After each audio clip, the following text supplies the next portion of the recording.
Dr. Sumana Hatui from IISc Bangalore, and she will speak on projective representations of Heisenberg groups. Yeah, Dr. Sumana, you may start. Thank you, Dipankar. Okay, so good morning, everyone. I am Sumana Hatui. I'm postdoc fellow at IISc Bangalore.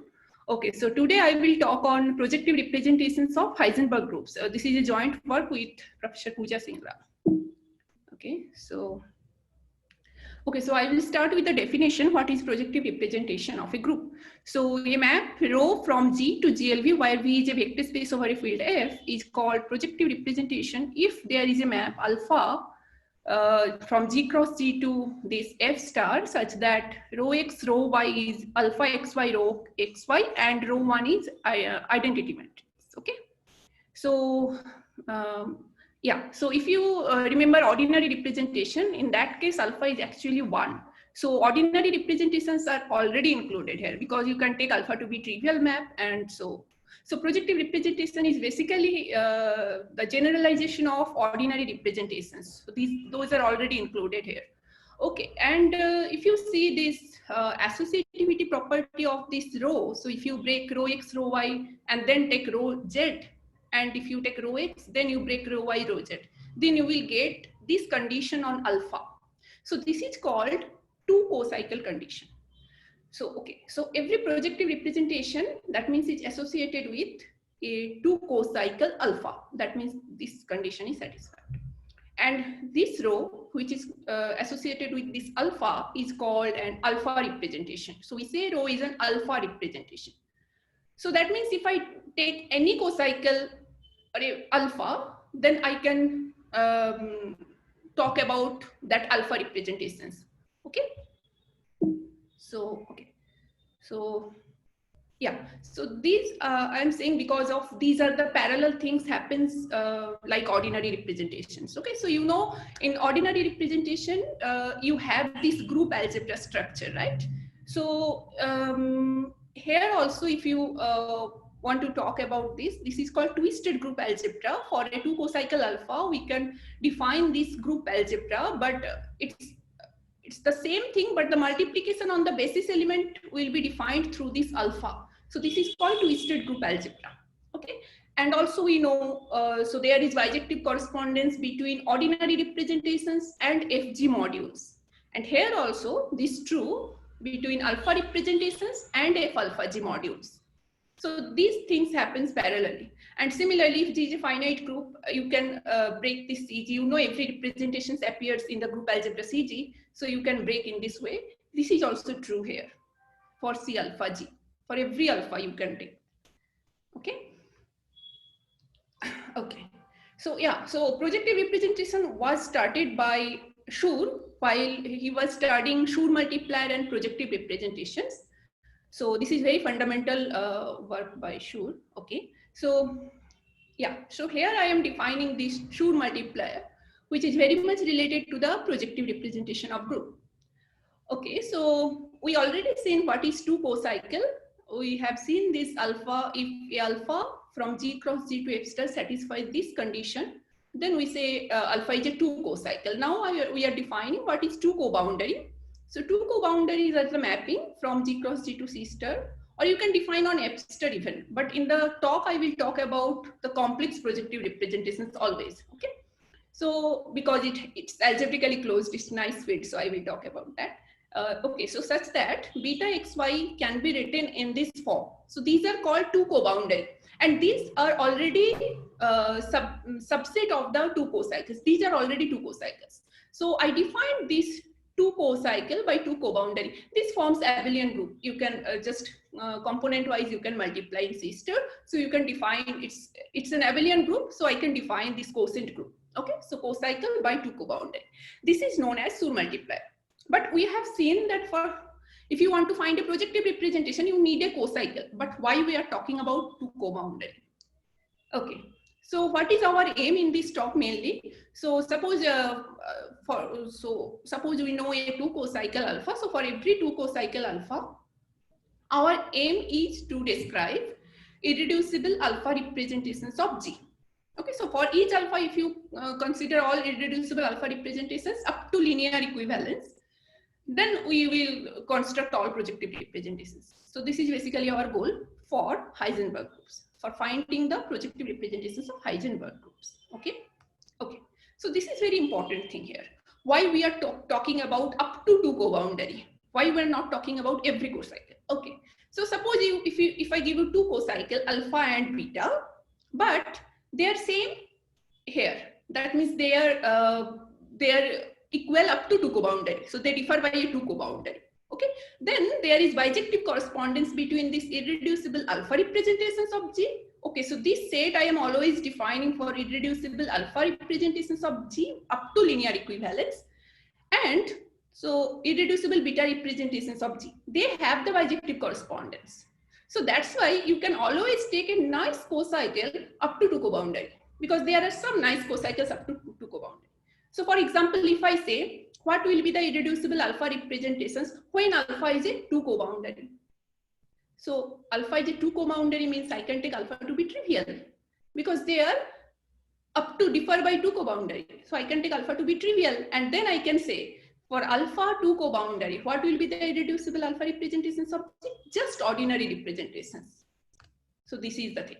If alpha equals to 1, we have irreducible alpha representations, just the ordinary representations. Okay. So we will always talk about alpha up to a 2 co-boundary. Okay. So what is representation group? So okay, so suppose G is given to you. A group G star is called representation group of G if there exists a central extension in this form such that every irreducible alpha representations of G can be obtained via ordinary irreducible representations of G star. That means if you get this type of central extension such that if you want to study projectives representations of G, it is enough to study ordinary representations of the middle group via this map. So this map I have written. Okay, so that means if you can find the representation group, then you can find maybe ordinary representations, then that will be the corresponding projective representations of G. Okay, so for finite group over algebraically closed field, it's always exist, but for infinite group, it's not well known in the literature. Okay, so for example, I will start with abelian group. What are the projective representations of abelian groups? Okay, it's difficult. It's not like ordinary representations.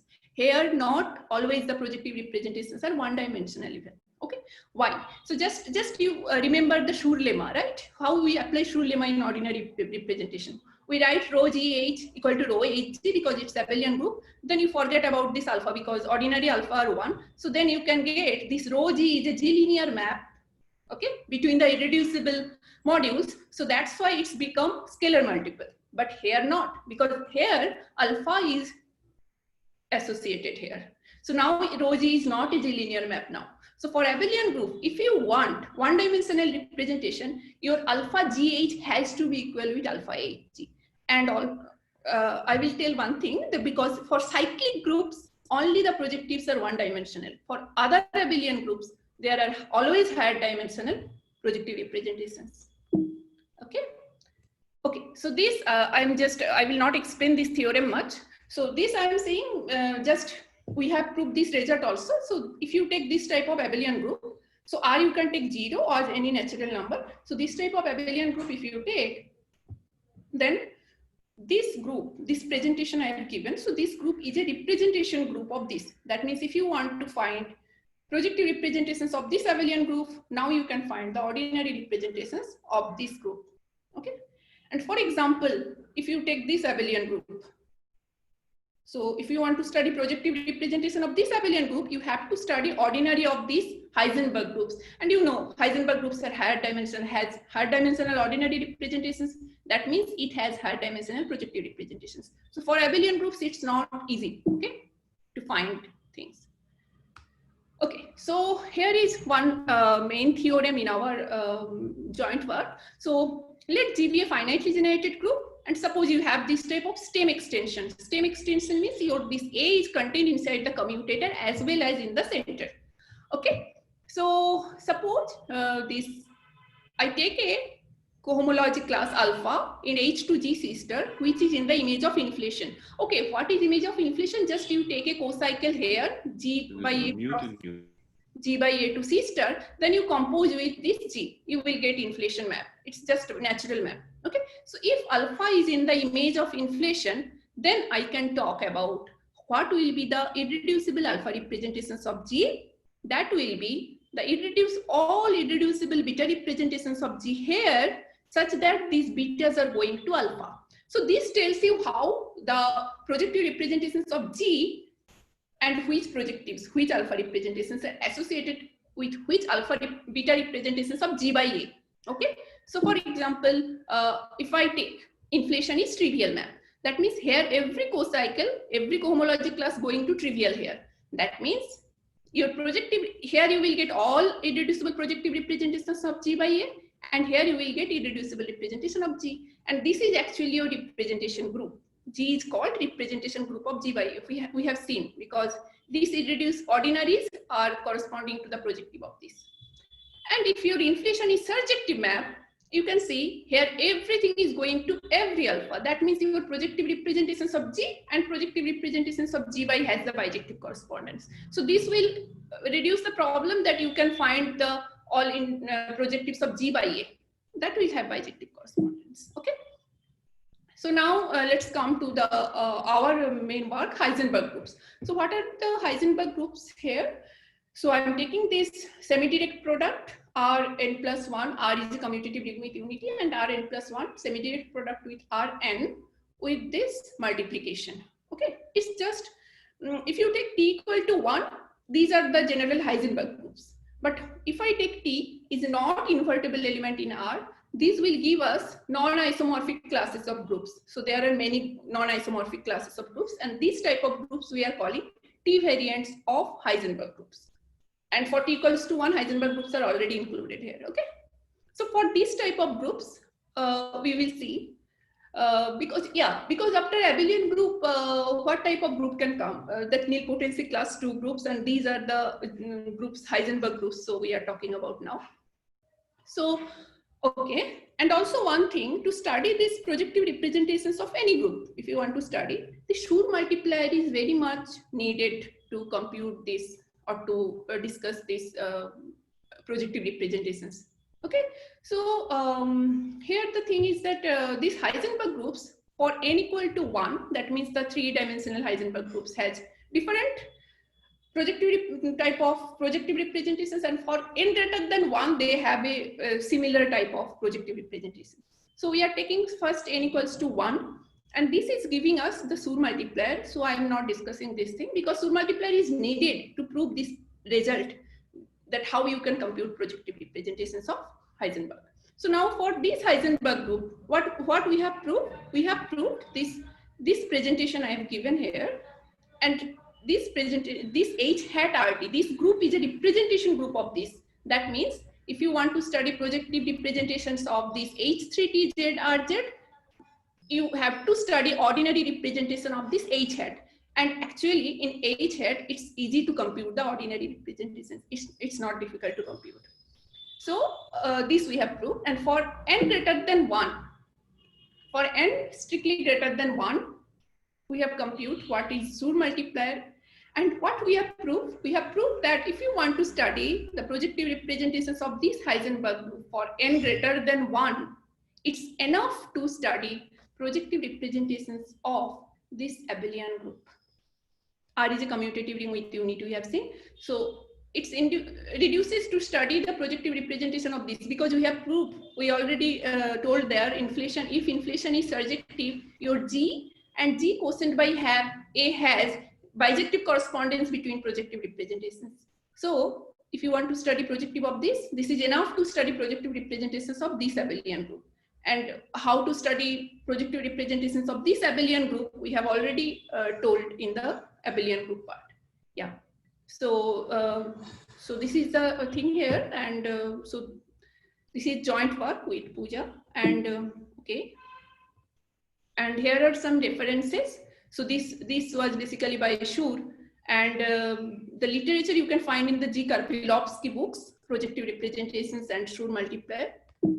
And yeah, thank you for your attention. Thank you, Dr. Sumana. So, if there any question, is there any question?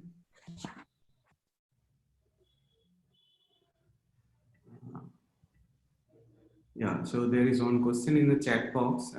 What about projective representation of integer Heisenberg groups? Yeah, integer Heisenberg groups. Yes, you can talk integer Heisenberg groups. You means you are taking commutative ring to be Z, right? It's R, I can take Z. Yeah, I can talk about here even. I can take R to be commutative. Yeah, so this, I can take R to be 0. So then your Heisenberg groups will be over Z. So over integer coefficients you can talk about.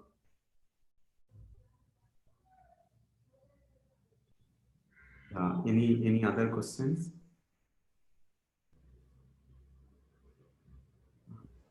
Yeah, so it seems there is no other question. So thank you so much, Dr. Yeah. Sumana, for this nice talk.